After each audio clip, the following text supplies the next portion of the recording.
Assalamualaikum warahmatullahi wabarakatuh. Halo semuanya. Pada video kali ini, kita akan membahas topik yang sangat penting dalam penelitian pendidikan, yaitu uji validitas dan reliabilitas pada data nilai peserta didik di satu kelas. Mungkin teman-teman pernah bertanya, bagaimana caranya memastikan bahwa data nilai yang kita kumpulkan benar-benar mencerminkan kemampuan peserta didik dan dapat dipercaya untuk dianalisis lebih lanjut. Nah, di video kali ini, saya akan menjelaskan langkah-langkah praktis untuk melakukan uji validitas dan reliabilitas, mulai dari pengertian, persiapan data, hingga cara mengujinya menggunakan aplikasi SPSS. Pengertian dari validitas yaitu konsep fundamental dalam penelitian, yang berkaitan dengan derajat sejauh mana suatu instrumen dapat mengukur apa yang memang seharusnya diukur. Sedangkan reliabilitas adalah sejauh mana hasil pengukuran dapat diandalkan atau konsisten jika pengukuran tersebut diulang. Baik, di sini saya sudah membuka aplikasi SPSS. Terdapat sheets, data view, dan variable view.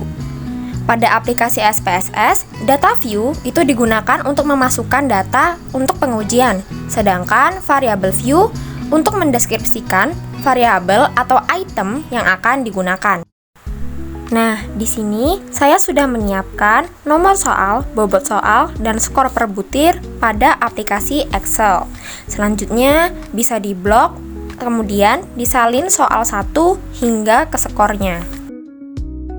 Kemudian, hasil salinan data tersebut bisa beralih ke SPSS untuk ditempel pada sheets data view untuk diuji.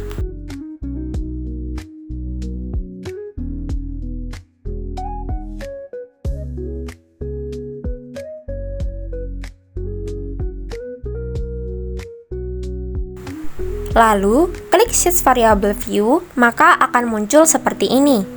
Pada kolom name, bloklah kemudian CTRL plus F, pilih replace, isi kolom find VAR000, lalu isi kolom replace with dengan soal, dan jangan lupa checklist math case-nya, kemudian klik replace all, dan close. Pada kolom name akan tertulis soal 1 dan seterusnya. Pada baris terakhir data bisa diganti dengan tulisan nilai. Setelah itu, pindah ke kolom desimal dan dari atas hingga bawah diubah ke angka 0, supaya hasil yang ditemukan nanti tidak desimal.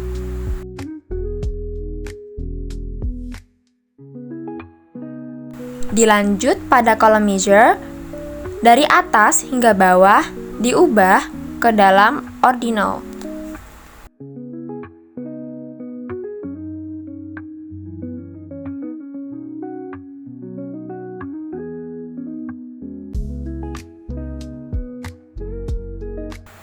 Kemudian, klik Analyze pada kolom atas, carilah correlate dan pilih by variate. Akan muncul seperti ini. Soal 1 hingga terakhir bisa diblok atau CTRL-A, kemudian dipindahkan ke samping atau variables. Pada bagian bawah, checklistlah Pearson, checklist to tail, dan bawahnya flag. Nah, di sini sudah muncul validitasnya. Jadi, kita bisa membuktikan bahwa suatu soal itu valid atau tidaknya bisa dilihat dari nilai signifikannya. Misalnya, di sini seperti 250. Nah, kalau lebih besar dari 0,05, maka tidak valid. Sedangkan kalau lebih kecil dari 0,05, maka soal ini valid. Begitu seterusnya. Kemudian, untuk reliabilitasnya, klik data view, kemudian bagian atas klik analyze, carilah scale, dan rally analyze. Kemudian akan muncul box seperti ini. Klik CTRL-A pada bagian soal 1 hingga akhir. Setelah itu pindahkan ke samping. Namun, bagian tulisan nilai di bagian bawah, kemudian pindahkan lagi ke kiri. Pada kolom model, pilihlah alfa, kemudian pindah ke kanan atas, klik statistik, dan checklistlah pada scale if item decided. Kliklah continue, kemudian OK. Nah, inilah hasil dari reliabilitasnya. Terdapat ahli yang berpendapat bahwa jika nilai yang besar dari 0,06 maka reliable. Dan ada yang berpendapat lagi bahwa jika lebih besar dari 0,07 maka reliable juga.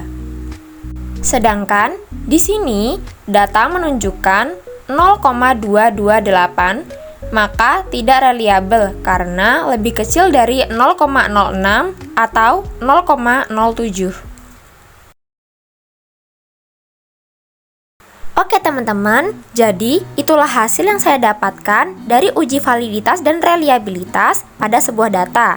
Jika ada kesalahan kata, saya mohon maaf. Terima kasih. Wassalamualaikum warahmatullahi wabarakatuh.